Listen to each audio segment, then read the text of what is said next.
ఈ మధ్య కాలంలో టాలీవుడ్ లో బయోపిక్ అనగానే వెంటనే గుర్తొచ్చే పేరు మహానటి. కీర్తి సురేష్ హీరోయిన్ గా నటించిన ఈ చిత్రం సావిత్రి జీవితం ఆధారంగా వచ్చింది. నాగ్ అశ్విన్ తెరకెక్కించిన మహానటి కమర్షియల్ గానే కాకుండా అవార్డుల పంట పండించింది. తాజాగా తెలుగులో ఎంఎస్ సుబ్బలక్ష్మి బయోపిక్ రాబోతోంది. రష్మిక మందాన ఆ పాత్రలో నటించబోతున్నట్లు తెలుస్తోంది. ఎంఎస్ సుబ్బలక్ష్మి బయోపిక్ ని జెర్సీ ఫేమ్ గౌతమ్ తిన్ననూరి తెరకెక్కించబోతున్నారు. ఇప్పటికే రష్మికతో లుక్ టెస్ట్ కూడా అయిపోయిందనే టాక్ వినిపిస్తోంది.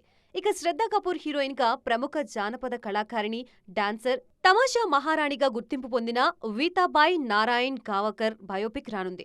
చావాలో సంభాజీ మహారాజ్ కథని చూపించిన లక్ష్మణ్ ఊటేకర్ వీతాబాయ్ బయోపిక్ ప్రకటించారు. వీతాబాయ్ బయోపిక్ కి ఈటా అనే టైటిల్ లాక్ చేశారు. మహారాష్ట్రలోని విభిన్నమైన ప్రదేశాల్లో 60 రోజుల స్కెడ్యూల్ ప్లాన్ చేశారు మేకర్స్. బాలీవుడ్ కి బయోపిక్స్ కొత్తేం కాదు.